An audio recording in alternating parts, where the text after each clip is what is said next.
Good? Yeah, I should be good. All right. Shalom, shalom. Shalom. All right. We the brothers from Great Millstone. I'm Nathaniel from the GMS Camp Atlantic. Barthamayim, GMS Houston. All right, and before we get started, as always, we want to give all praise, glory, and honor to Yahweh, Ba'ashem, Yahweh Shai, Ba'ashem, Rakakadash.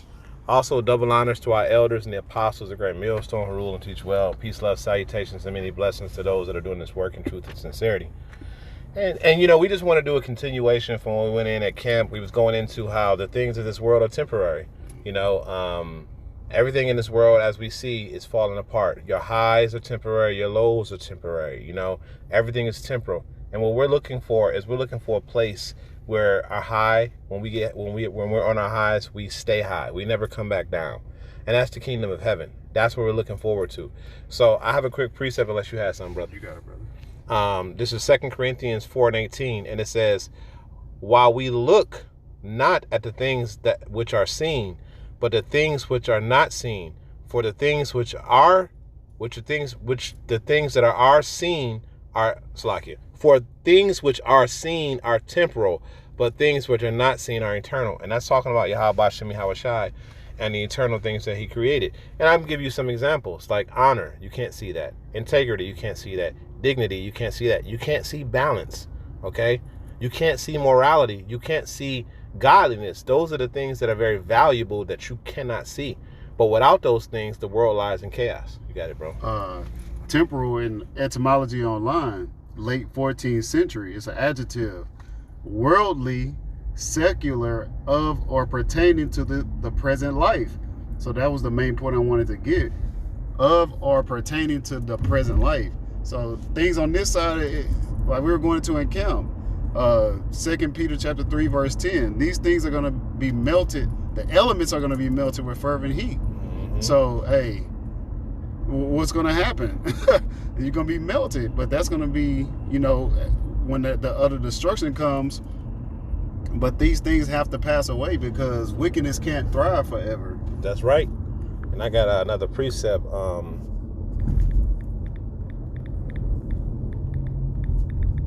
One sec. No, you good. Well, yeah, wickedness can't thrive. Like we were mentioning earlier, you got the elders in Dallas. They always go into, you know, the earth needs new management.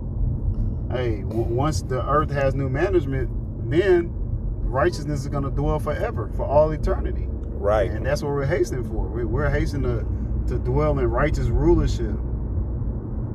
All right, so this is 2 Peter 3, and I'm going to start at verse 10. It says, but the day of the Lord will come as a thief in the night. So we got people out here asleep. You know, they don't understand what's going on.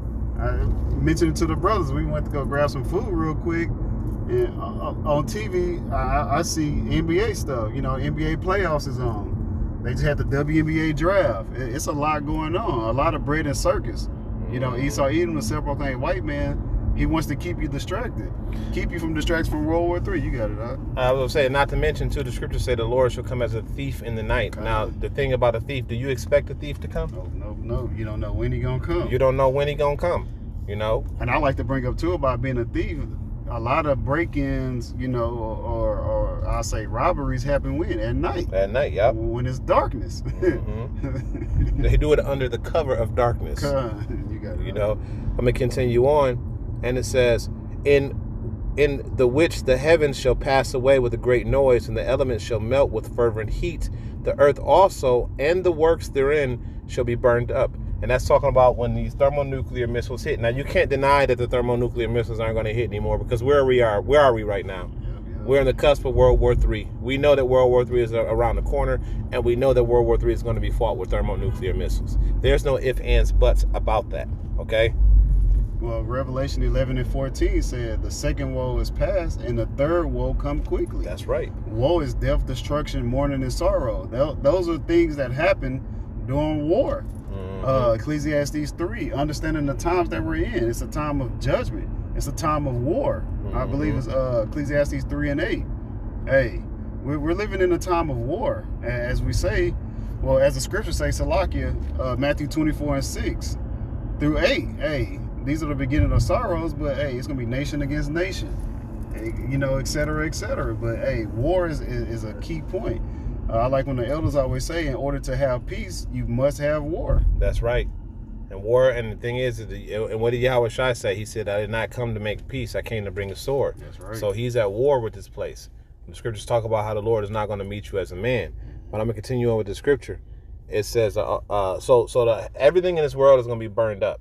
When it says the heavens shall roll together as a scroll, when it talks about the heavens shall pass away with a great noise, it's talking about those thermonuclear missiles hitting and just frying everything up. Mainly here in Babylon the Great, or the virgin daughter of Babylon. This place is going to finally be penetrated. And once it's penetrated, hey, it's literally fucked. That thing going to be blew out. Yeah, because it's going to be literally laid desolate. For real. Only desert-like creatures are going to dwell here. That's right. Verse 11, it says, seeing that all these things shall be dissolved, what manner of persons ought you to be in all holy conversations and godliness? So the Lord is saying, man, this shit about to go away, man. You know? And the thing is that when you really think about it, this book really wasn't unlocked until Abba Vippins came on the scene where Yahweh Shai broke the seals so this book can be broken down the way that it's supposed to, you know, and we get the true understanding of these scriptures, right? Because these things were never brought out when I was in the Christian church. You know what I'm saying? Which I wasn't really in there like that. I was on the search for the truth, and that was a stop. That was a pit stop to learn. Oh, this ain't it right here. You know what I'm saying? And but they don't teach you that this world is going to be destroyed, and all of these things are going to pass away. So you know we need to be looking to Yahweh Hashem Yahweh Shai in these times, and not to our own strength, because this shit is about to go any day now. Yeah, you know? but they like we mentioned on the blog too. You know, these people, especially our people, the 2/3 of our nation, the nation of Israel, they don't believe that there's anything better. They believe that they're living their best life on this side. That's right. When you're actually living, this is the worst life ever. Mm-hmm. You know, you can't even ask someone the definition of what a woman is. Like, that's how low of a state. This is the valley, the valley of the dry bones, shadow of death. That too. Yeah, the valley of the dry bones, valley of the shadow of death. This place is through, man. What is a woman? Oh, I really can't tell you what the woman is. Why can't you fucking tell me what the woman is, man? Through SA, not USA. Through SA. You know, like for years, I'm 43 years old, and I've always known what a woman was. You can look at a one and tell, that's a woman right there. But now all of a sudden, the definition of a woman is gone. This place is through. That's why everything needs to be dissolved. You know, I'm gonna read verse 12, and then we'll move on. It says, looking for and hastening onto the coming of the day of Yahweh, wherein the heavens being on fire shall be dissolved, and the elements shall melt with fervent heat. And that's what we need. We need all of this shit to go away, man. We need all of this stuff to go away. We need all of these things to disappear, because this place is wicked. You know, I'm gonna get another precept unless you have something. Now you got a precept, but let me bring this out. We talked about that before camp. Fire is a cleansing agent. This place needs to be cleansed because it's exceedingly polluted. It's exceedingly polluted. Mm-hmm. You know, starting with Esau, Edom, the self-proclaimed white man. Then you have the heathens that follow suit, but then also the 2/3 of our nation, you know, who are joined on to the wicked, thinking that that Esau, Edom is their salvation, and they have to be burnt up too. You're gonna get the same judgment as Esau, Edom is. Well, that's why the scriptures say that you are of your father the devil. You know, because y'all follow after this nigga. Just like y'all wicked ass women out here. Y'all been convinced that it's okay for you to just up and leave your man and take your children away and destroy your home. And because you have the ability to hop on a new cock, you know, and start anew, for some reason that's okay for you to do that.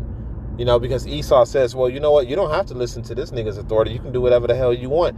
Not realizing all the lies that you're destroying in the process of making that decision. It shows you how upside down this place is, to where you can make that type of decision and not even think about the repercussions, or even or the repercussions won't even affect you. You're benefiting from your evil. That's right. And that's what was happening here in Babylon. But if this ever pop up, here it is right here.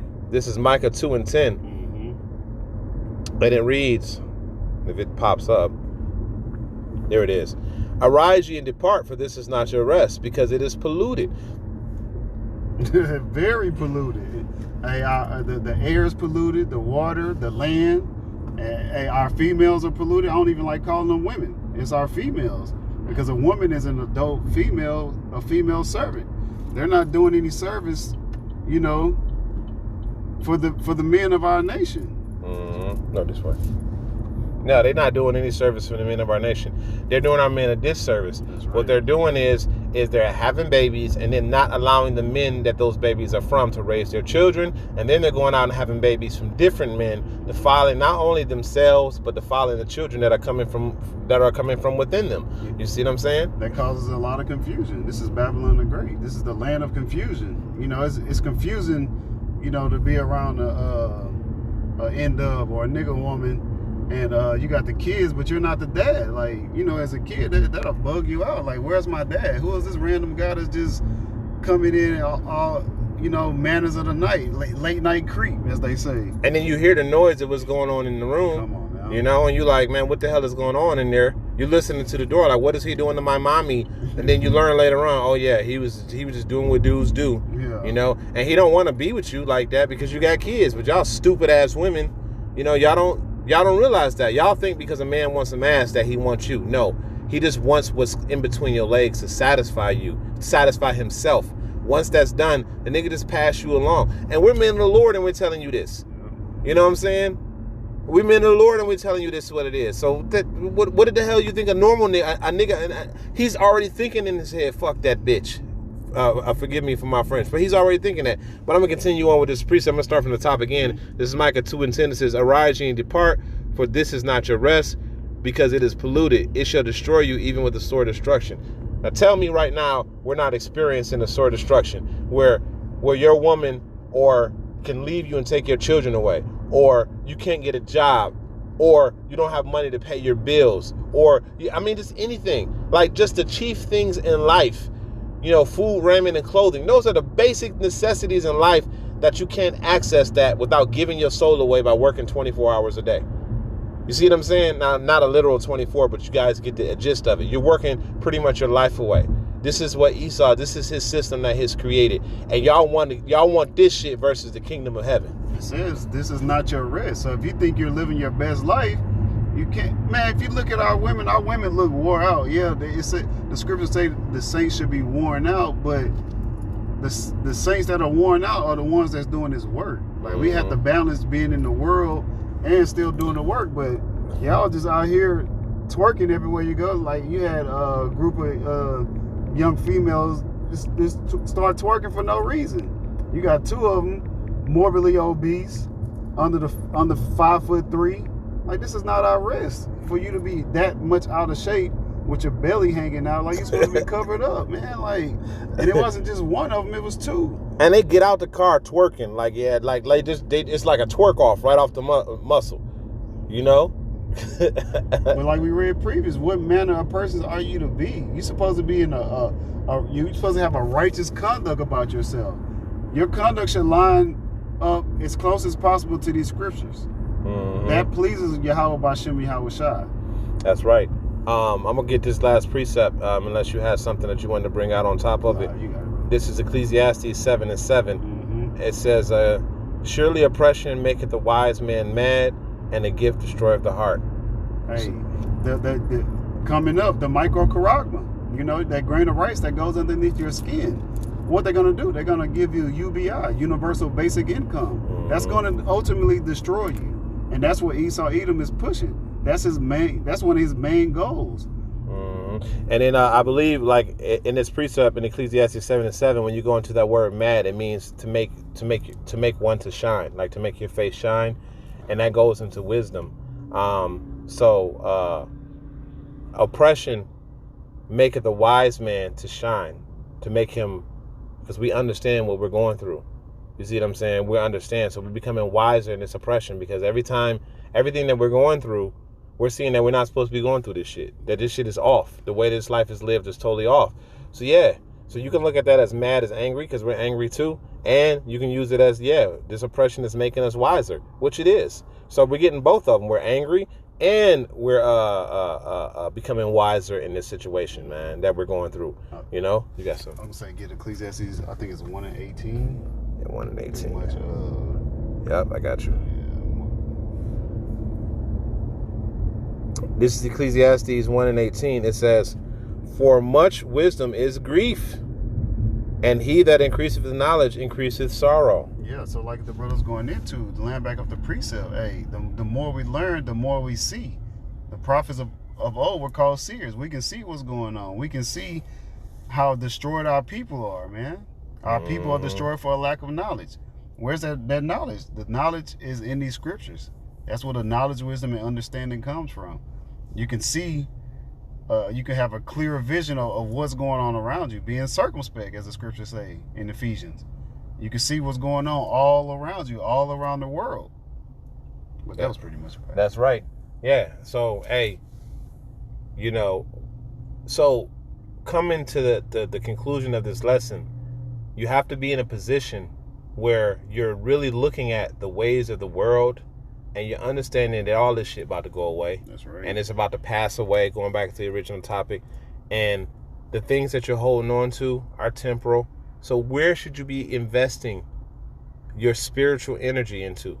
You should be investing in Yahweh Shem Yahweh Shai. That's right. Because at the end of the day, that's the only salvation we have, man. We ain't got no other way out of this other than Yahweh Shem Yahweh Shai. So unless you have anything else, we're going to go ahead and close out by giving all praise, glory, and honor to Yahweh, Ba'ashem, Yahweh Shai, Ba'ashem, Rekar Kodash. Double honors to the elders, the apostle, great millstone. To the next time, we say Shalom. Shalom.